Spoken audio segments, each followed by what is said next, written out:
नमस्कार। गिरीश गुप्ता के चैनल में आपका स्वागत है।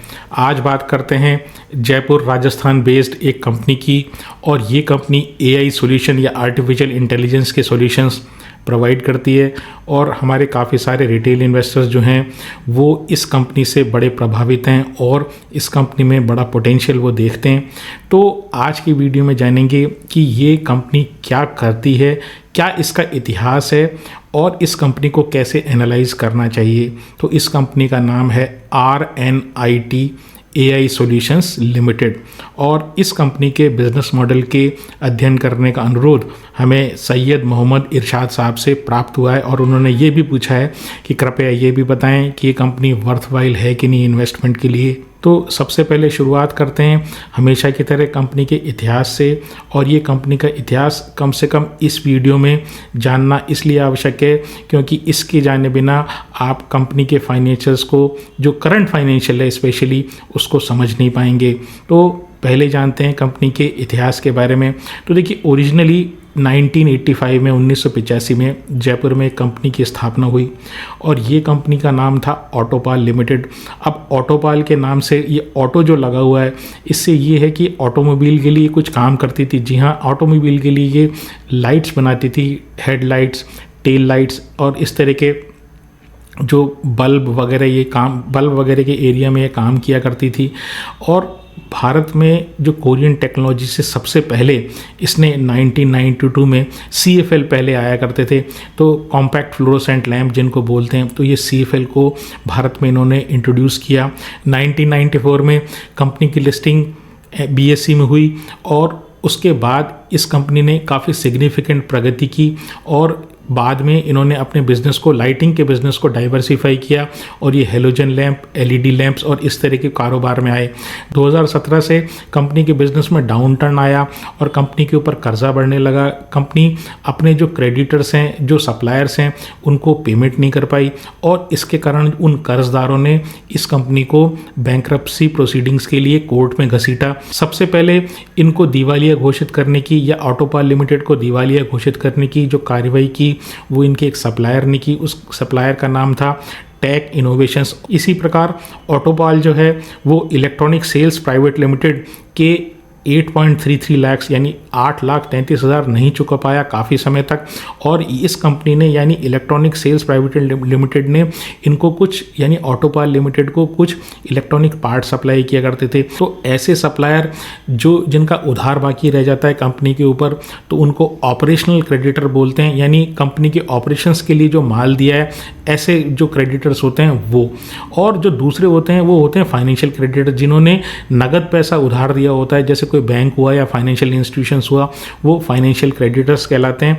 तो ऐसे ही दो फाइनेंशियल क्रेडिटर्स जिन्होंने इनको उधार दिया था, यानी ऑटोपाल लिमिटेड को उधार दिया था, वो थे रिलायंस कमर्शियल फाइनेंस और पैसालो डिजिटल। अब इनके पैसे भी नहीं चुकाए, यानी फाइनेंशियल क्रेडिटर के पैसे भी ऑटोपाल लिमिटेड ने नहीं चुकाए, और ना ऑपरेशनल क्रेडिटर के पैसे चुकाए। इस प्रकार से दो फाइनेंशियल क्रेडिटर्स और दो ऑपरेशन क्रेडिटर्स ने कोर्ट में अर्जी दाखिल करके ये कहा कि भाई हमारे ड्यूज दिलवाए जाएं, और नहीं तो इस कंपनी को दिवालिया घोषित कर दिया जाए, इसके असेट बेचे जाएं और उनके को बेच के हमें पैसे दिलवाए जाएं। अब है क्या कि ये जो कार्रवाई होती है ये कानून के दायरे में होती है। उस कानून का नाम है IBC, और ये IBC का मतलब इंसॉल्वेंसी एंड बैंक्रप्सी कोड 2016 का एक्ट है ये। तो अब इसके थ्रू ये कोर्ट की जिम्मेदारी होती है कि भाई जो नेशन के रिसोर्सेज हैं, कि कोई कंपनी जो होती है बड़ी मुश्किल से खड़ी होती है, और उसमें अगर उस कंपनी को कम्प्लीटली बंद कर दिया जाएगा तो नेशन का भी नुकसान होता है, और साथ ही साथ जो एंटरप्रेन्योरशिप होती है वो भी एक तरीके से, जो भी एंटरप्रेन्योर्स होते हैं देखने वाले कि भाई ये कंपनीज देखो जल्दी जल्दी मर रही हैं, इतनी कंपनी बैंक्रप्सी में आ गई, तो एंटरप्रेन्योरशिप को भी झटका लगता है देश में। जो नेशनल रिसोर्सेज हैं वो तो ख़त्म होती हैं, प्रमोटर का और जो शेयर होल्डर्स हैं उनका पैसा भी ख़त्म होता है। तो उसकी जगह कोर्ट को जिम्मेदारी इस कोड के अंतर्गत या इस कानून के अंतर्गत ये दी गई है कि भाई ऐसा किया जाए कि कोई कैसे न कैसे करके इसको रिवाइव कर दिया जाए, कोई ऐसा व्यक्ति ढूंढा जाए या ऐसा आदमी अगर कोई सामने आ जाए जो इस कंपनी को रिवाइव कर सके या इस कंपनी के लिए कोई रेस्क्यू प्लान ला सके, तो वो जो है वो एक बेटर सोल्यूशन होता है कंपनी को कंप्लीटली बंद करने की जगह। तो इस तरह का जो रिजोल्यूशन प्लान है वो इस कंपनी के लिए यानी ऑटोपाल लिमिटेड के लिए 2 व्यक्ति लेकर आए। उनमें से एक विवेक कुमार रतकोंडा थे और जो दूसरा है वो राजा श्रीनिवास नंदीगाम। ये 2 व्यक्ति प्रपोजल लेके आए कि भाई हम जो है ना इस कंपनी को रिवाइव कर देंगे और इस कंपनी को मरने नहीं देंगे। अब ये जो रेजोल्यूशन प्लान दिया गया उसको समझने से पहले या उसके इफ़ेक्ट को समझने से पहले हम ये जो 2 सज्जन हैं उनका बैकग्राउंड समझ लेते हैं, यानी विवेक कुमार रतकोंडा का और राजा श्रीनिवास नंदीगाम का। अब ये जो विवेक कुमार रतकोंडा है ये क्या है कि डिस्ट्रेस कंपनीज़ के एक्विजिशन में एक्सपर्टाइज रखते हैं और साथ ही साथ उनको टर्न अराउंड करने में एक्सपर्टाइज है, यानी कि ये जो व्यक्ति हैं ये जो ऐसी कंपनी जो डिस्ट्रेस्ड हो, डिस्ट्रेस का मतलब किसी भी कारण से स्पेशली जो फाइनेंशियल बर्डन के कारण से जो ऑपरेट नहीं कर पा रही हो उनको ये खरीदते हैं। और ख़रीदेंगे कैसे? नेचुरली सस्ते दामों में। तो उनको ख़रीद के उनको टर्न अराउंड करते हैं। टर्न अराउंड का मतलब उनको प्रॉफिटेबल बनाते हैं। प्रॉफिटेबल बनाने के लिए आपको ये देखना पड़ता है आखिर इसमें क्या किस चीज़ की कमी है। कोई पैसा डालने की आवश्यकता है, वर्किंग कैपिटल की आवश्यकता है, कोई टेक्नोलॉजी से रिलेटेड प्रॉब्लम है या HR से रिलेटेड प्रॉब्लम है, वर्किंग से रिलेटेड प्रॉब्लम है, आउटडेटेड टेक्नोलॉजी से रिलेटेड प्रॉब्लम है, क्या प्रॉब्लम है। और ये जो है उस चीज़ को आइडेंटिफाई करके टर्न अराउंड करने में ये विवेक कुमार रतकोंडा साहब एक्सपर्ट हैं। तो एक सज्जन तो रहे ये, और जो दूसरे हैं वो जो हैं ये एंटरप्रेन्योर हैं और राजा श्रीनिवास नंदीगाम, और ऑलरेडी ये एक कंपनी के MD और CEO थे और ये इस कंपनी का नाम था RNIT solutions and services limited. RNIT solutions and services limited, company के नाम पर आप ध्यान दें एक बार, RNIT solutions and services limited. और ये एक टेक्नोक्रेट भी हैं और ये खुद इंजीनियर और MBA हैं और ये पहले HCL, विप्रो, एक्सेंचुअर, सत्यम इस तरह की कंपनीज़ में काम कर चुके हैं और इनको डिजिटल ट्रांसफॉर्मेशन में काफ़ी ज़्यादा अनुभव है। लार्ज डिजिटल ट्रांसफॉर्मेशन में, भाई डिजिटल ट्रांसफॉर्मेशन क्या होता है? मैनुअल सिस्टम को अगर आप एक तरीके से कंप्यूटराइज्ड कर देंगे, ऑनलाइन कर देंगे, टेक्नोलॉजी से रिलेटेड उसको टेक्नोलॉजी से कनेक्ट कर देंगे, तो वो जो चीज़ होती है मैनुअल सिस्टम से अपग्रेडेशन टेक्नोलॉजी से रिलेटेड सिस्टम में, तो उसको डिजिटल ट्रांसफॉर्मेशन बोलते हैं। तो ये जो है राजा श्रीनिवास नंदीगाम, इनको जो लार्ज डिजिटल ट्रांसफॉर्मेशन में काफ़ी एक्सपर्टाइज हासिल है। अब ये दोनों लोग जो हैं ये आ गए, इन्होंने रेजोल्यूशन प्लान दे दिया। अब इस रेजोल्यूशन प्लान का इफ़ेक्ट क्या हुआ ये आप समझते हैं। पहला इफ़ेक्ट ये हुआ कि जो इनकी एग्जिस्टिंग कंपनी थी, यानी जिस कंपनी के राजा श्रीनिवास नंदीगाम MD और CEO थे, यानी RNIT solution and services limited, उसको ऑटोपाल में मर्ज कर दिया गया। और आपने जब RNIT सॉल्यूशन एंड सर्विसेज को एग्जिस्टिंग कंपनी को ऑटोपाल लिमिटेड में मर्ज कर दिया, तो इस एग्जिस्टिंग कंपनी की यानी RNIT सॉल्यूशन सर्विसेज का एग्जिस्टेंस खत्म हो गया और कंपनी बन गई ऑटोपाल लिमिटेड। तो ऑटोपाल लिमिटेड बनने के बाद ये कंपनी जो है इसने अपना काम भी चेंज कर लिया। भाई पहले ऑटोपाल लिमिटेड क्या किया करती थी? ऑटोपाल लिमिटेड लाइटिंग के बिजनेस में थी। तो इन्होंने कहा भाई हम जो है लाइटिंग का बिजनेस नहीं करेंगे, हम एक्चुअली टेक्नोलॉजी का बिजनेस करेंगे। तो इन्होंने उस कंपनी के जो ऑब्जेक्ट क्लॉज हैं, यानी किस तरह का काम वो कंपनी करेगी, वो भी इन्होंने चेंज कर दिए। तीसरी चीज़ ये हुआ कि इन्होंने कंपनी का नाम जो है वो फरवरी 2025 में बदल दिया। ये सब काम हो रहे हैं सितंबर 24 से फरवरी 2025 के बीच में। तो रेजोल्यूशन एक्सेप्ट हो गया, उसके बाद कंपनी में मर्जर हो गया, यानी RNIT solutions and services limited को मर्ज कर दिया ऑटोपाल में। और उसके बाद ऑटोपाल का नाम जो है वो आपने चेंज कर दिया और नाम आपने क्या कर दिया? RNIT AI solutions limited. तो ये कहानी है RNIT AI सॉल्यूशंस लिमिटेड की, जिसका बिजनेस मॉडल हम डिस्कस कर रहे हैं। फिर चूंकि ऑटोपाल लिमिटेड वो एक लिस्टेड कंपनी थी और उसने लिस्टिंग से रिलेटेड जो फॉर्मेलिटीज़ हैं वो पूरी नहीं की थी, तो उसको एक तरीके से सस्पेंड कर दिया गया उसकी लिस्टिंग को। तो इस कंपनी की रीलिस्टिंग की गई और इसकी नॉर्मल ट्रेडिंग शुरू हुई अक्टूबर 24, 2025 से। को एक बात समझनी पड़ेगी कि जो RNIT AI सॉल्यूशंस जिस कंपनी का बिजनेस मॉडल हम डिस्कस कर रहे हैं, एक्चुअली उसने जो काम शुरू किया वो तो इस वित्तीय वर्ष में यानी फाइनेंशियल ईयर 25-26 में किया है, और उसमें भी जो इनका फुल फ्लेजेड क्वार्टर है वो इनका Q2 है। तो आपको कोई कंपेरेबल क्वार्टर पिछला मिलेगा नहीं, इसलिए आप कृपया करके इंटरनेट पे इनके क्वार्टर टू क्वार्टर परफॉर्मेंस को चेक करने की कोशिश मत कीजिए। तो इनका एक ही क्वार्टर का रिजल्ट जो फुल फ्लेजेड एक क्वार्टर है वो Q2 है, यानी कि जुलाई अगस्त सितंबर वाला क्वार्टर, 2025 वाला क्वार्टर। तो इसके अलावा इनके कोई कंपेरेबल रिजल्ट्स नहीं है। अब समझ लेते हैं ये कंपनी RNIT AI सॉल्यूशंस आखिर कौन कौन सी टेक्नोलॉजीज़ में है, क्या काम करती है। तो देखिए बेसिकली ये 4 तरह की टेक्नोलॉजीज़ में इन्वॉल्व है। पहली टेक्नोलॉजी AI आर्टिफिशियल इंटेलिजेंस, इसके बारे में हम डिस्कस करेंगे। दूसरी टेक्नोलॉजी है डेटा एनालिटिक्स। तीसरी टेक्नोलॉजी है डिजिटल ट्रांसफॉर्मेशन, और जो चौथी टेक्नोलॉजी है वो है इंटरनेट ऑफ थिंग्स। अब ये किन के लिए काम करते हैं पहले आप ये समझ लीजिए। ये गवर्नमेंट के जो गवर्नमेंट डिपार्टमेंट्स होते हैं ना, उनके छोटे छोटे प्रोजेक्ट लेती है और इन टेक्नोलॉजीज़ की सहायता से कोई सॉल्यूशंस बनाती है। अब ये एग्जैक्टली क्या होते हैं ये हम डिस्कस करते हैं। AI क्या चीज़ होती है? AI का मतलब ये कि कोई मशीन है वो आदमी की तरह अगर सोचने समझने लगती है तो वो जो सिस्टम होता है वो AI सिस्टम कहलाता है। तो इसका जो सबसे बड़ा सरल उदाहरण है ना वो ये है कि आजकल कई मोबाइल में ऐसा होता है जो फेस रिकॉग्निशन करता है।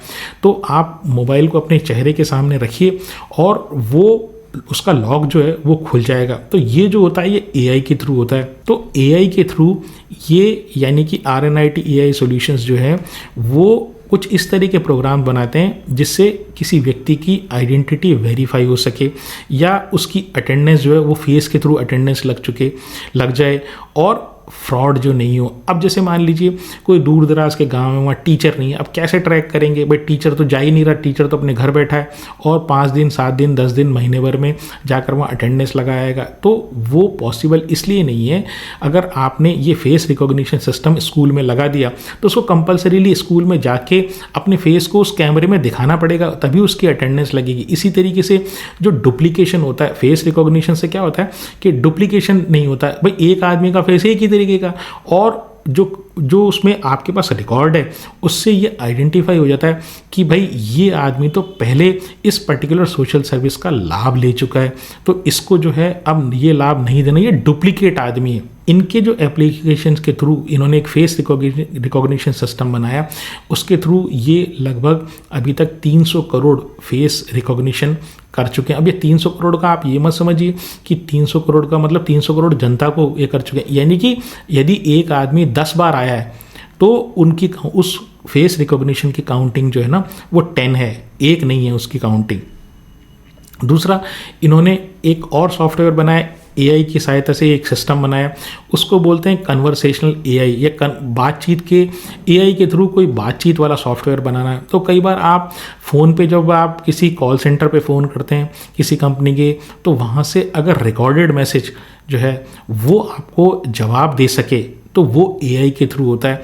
तो ये जो चीज़ होती है, इस तरह का जो सिस्टम होता है, ये लर्निंग के काम आता है। यानी आप जैसे कोई इंटरव्यू की आपको प्रैक्टिस करनी है तो आप वो जो AI वाला सिस्टम है ऑटोमेटिक यानी वॉइस वाला सिस्टम जो है वो आपको क्वेश्चन पूछेगा और आप उसको आंसर देंगे, तो वो एक तरीके से एक्सपर्ट की तरह बिहेव करता है। तो लर्निंग और इंटरव्यू और सिटीजन एंगेजमेंट जो होता है, सिटीजन एंगेजमेंट का मतलब कि ऑटोमेटिकली वो ये जवाब किसी व्यक्ति के स्थान पर जो AI वाला सिस्टम है वो आपको जवाब देगा। भाई मेरे यहाँ जो है मान लीजिए सीवेज की प्रॉब्लम है, तो मैं जब फ़ोन करता हूँ कॉल सेंटर पे तो हो सकता है वहाँ पे कोई व्यक्ति जो हो ना वो आपको प्रॉपर जवाब नहीं दे या गुस्से में जवाब दे या कुछ आपसे अपशब्द कहे या वो आपकी प्रॉब्लम को समझ नहीं पाए। लेकिन यहाँ पर जो AI वाला सिस्टम है ना, ये एक तो क्विक रेस्पॉन्स देगा, प्रॉपर रिकॉर्डिंग करेगा उसकी, यानी आपकी समस्या को रिकॉर्ड भी करेगा, रिकॉर्ड का मतलब उसको नोट करेगा, और इस तरीके से जो सिटीज़न के लिए जो सर्विस है ना वो एक्यूरेट होती है। दूसरा जो जिसमें ये डील करते हैं वो है डेटा एनालिटिक्स। अब ये डेटा एनालिटिक्स क्या होता है? तो डेटा एनालिटिक्स एक वो टेक्नोलॉजी है जहाँ पर आप इंफॉर्मेशन की सहायता से लार्ज नंबर ऑफ डेटा है उसको आप इंफॉर्मेशन में कन्वर्ट करके आप ये जानना चाहते हैं कि आखिर मैं एक पर्टिकुलर काम को बेटर कैसे करूं। उदाहरण के लिए मान लीजिए बहुत सारा सेल्स का डेटा है एक व्यक्ति के पास, एक शॉपकीपर है, उसके बाद काफ़ी सारा सेल्स का डेटा तो है, लेकिन उसमें से ये कैसे निकाला जाए कि भाई इस डेटा की सहायता से ये कैसे पहचाना जाए कि भाई कौन सा प्रोडक्ट मेरा जो है ना वो सबसे ज़्यादा बिक रहा है और उसकी वेलोसिटी मतलब कितनी जल्दी वो बिक रहा है। तो ये सारी चीज़ें जिस टेक्नोलॉजी की सहायता से होती है उसको डेटा एनालिटिक्स बोलते हैं। तीसरा जो इनका सिस्टम है वो है डिजिटल ट्रांसफॉर्मेशन। डिजिटल ट्रांसफॉर्मेशन जैसे अभी मैंने जिक्र किया, कोई मैनुअल सिस्टम से अगर आप टेक्नोलॉजी लेड सिस्टम पर अगर आप आते हैं तो उसको डिजिटल ट्रांसफॉर्मेशन कहते हैं। पहले जो सिस्टम था पानी और बिजली का बिल जमा कराने के लिए वो आपको क्यू में लगना पड़ता था, डिपार्टमेंट में जाना पड़ता था। अब सारे काम ये ऑनलाइन होते हैं। तो ये बिल पेमेंट का जो सिस्टम है ये डिजिटल ट्रांसफॉर्मेशन का एक एग्जाम्पल है। एक अन्य टेक्नोलॉजी जो ये इस्तेमाल करते हैं वो है internet of things. Internet of things के बारे में हम पहले भी अपने कई वीडियोस में जिक्र कर चुके हैं। इंटरनेट ऑफ थिंग्स का मतलब ये है जहाँ पर जो डिफरेंट डिवाइसेस हैं वो अपने आप से एक दूसरे से कम्युनिकेट करते हैं। किसके थ्रू? इंटरनेट के थ्रू। सबसे अच्छा एग्जांपल है स्मार्ट मीटर्स। स्मार्ट मीटर क्या करता है कि आपकी जो रीडिंग आ रही होती है उसको लाइव वो पहुंचाता है कमांड सेंटर में।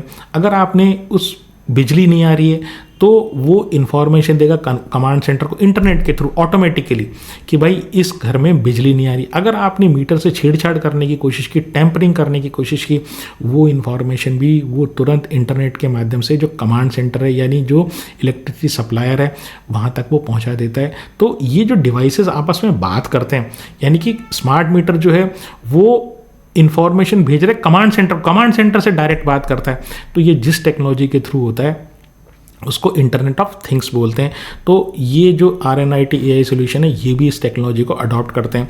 फिर इनके जैसे मैंने बताया मोस्टली इनका जो प्रेजेंस है वो ईस्ट इंडिया में या साउथ इंडिया में है और ज़्यादातर ये कंसंट्रेटेड है आंध्र प्रदेश और तेलंगाना में, क्योंकि वहीं इनकी बेसिकली कॉरपोरेट ऑफिस है। और RNIT जो original RNIT solution and services company है और ये जो राजा श्रीनिवास नंदीगाम है जो इस कंपनी के प्रमोटर भी हैं, MD और CEO भी हैं, वो बेसिकली तेलंगाना को बिलोंग करते हैं। तो इनके जो मेजर क्लाइंटेल है वो गवर्नमेंट वाले लोग हैं, गवर्नमेंट डिपार्टमेंट्स हैं। और ये एम्पैनल्ड किस किस के लिए हैं? अब एम्पैनल का मतलब ये होता है कि वहाँ पर इन्होंने नोट करा रखा है भाई आपके लिए कोई टेंडर निकले तो हम भी जो है ना वो एक ऐसी कंपनी है जो आपके लिए इस तरह के जो 4-5 टेक्निक मैंने आपको बताई, टेक्नोलॉजी जो मैंने आपको बताई कि उस तरह के सॉल्यूशंस प्रोवाइड कर सकते हैं। तो आंध्र प्रदेश तेलंगाना के गवर्नमेंट डिपार्टमेंट्स में ये एम्पैनल्ड है। रेलटेल कॉरपोरेशन के लिए ये एम्पैनल्ड है। इसके अलावा जो गवर्नमेंट ऑफ इंडिया का एक मैसिव प्रोग्राम है डिजिटल इंडिया तो वहाँ के लिए एम्पैनल्ड है। और गोवा इलेक्ट्रॉनिक्स करके गवर्नमेंट ऑफ गोवा का एक ये संस्थान है तो वहाँ पर भी ये एम्पैनल्ड है। लेटेस्ट डेवलपमेंट्स की बात करूँ तो रिसेंटली इनको 2 से 10 करोड़ के बीच के साइज़ का एक आंध्र प्रदेश गवर्नमेंट से कोई प्रोजेक्ट मिला है। अब ये जो 2 से 10 करोड़ का क्या मतलब हुआ कि वो इसलिए है 2 से 10 करोड़ के बीच में क्योंकि एग्जैक्ट जो अमाउंट है ये डिक्लेयर नहीं करते हैं कि किस अमाउंट का आपको टेंडर मिला, एग्जैक्ट अमाउंट का टेंडर मिला है। मार्केट कैप की बात करूं तो बहुत ही छोटा मार्केट कैप है, 395 करोड़ का। प्रमोटर के पास 74% है, पब्लिक के पास 26% बाकी है। रेवेन्यू का जैसे मैंने बताया कि इस साल जो इनका रेवेन्यू है सिर्फ Q2 वाला जो रेवेन्यू है वो अवेलेबल है, इसलिए कंपेयर करने के से कोई फ़ायदा नहीं है। ओवरऑल अगर मैं वीडियो को समराइज़ करूँ तो इस कंपनी में मुझे तो कुछ ऐसा दिखाई देता नहीं है कि कोई ऐसा मोट हो, कोई विशेष बात हो कि कोई यूनिक कंपनी हो और AI में कुछ इस तरह का काम कर रही हो जो कोई अन्य कंपनी नहीं कर रही है। इस तरह की कम से कम 1000-2000 कंपनियां तो भारत में होंगी जो छोटे छोटे टेंडर्स लेती हैं और जो गवर्नमेंट के लिए टेंडर लेती है, प्राइवेट सेक्टर के टेंडर लेती है, सॉल्यूशन बना के देती है। और प्राइवेटली भी जो लोग हैं ना वो यानी जो IT सेक्टर में काम कर रहे हैं वो भी इस तरह के जो सॉल्यूशंस बना के प्राइवेटली जॉब भी कर रहे हैं और साथ ही साथ इस तरह के छोटे छोटे प्रोजेक्ट्स भी वो बनाते हैं। तो कोई कंपनी में मुझे मोट नज़र नहीं आता सिर्फ इस नाम के अलावा। तो मैं तो यही कहूँगा कि हमने पहले भी कुछ वीडियो बनाए हैं। अगर आप एआई में जाना चाहते हैं, डिजिटल ट्रांसफॉर्मेशन में जाना चाहते हैं, तो हमारी प्लेलिस्ट में आप देखिए कि कुछ वीडियोस हमने बनाए अच्छी कंपनीज़ के बारे में। उनको देखिए, उनको स्टडी कीजिए और फिर डिसाइड कीजिए कि आपको क्या करना है। मेरी इस शेयर में या किसी अन्य शेयर में खरीदने या बेचने की कोई राय नहीं है। कृपया इस तरह के निर्णय लेते समय आप अपने फाइनेंशियल एडवाइज़र से अवश्य पूछें। अगर आपको मेरा प्रयास पसंद आया हो तो चैनल को सब्सक्राइब करें, वीडियो को लाइक करें और शेयर करें। आज के लिए इतना ही। नमस्कार, धन्यवाद, जय हिंद।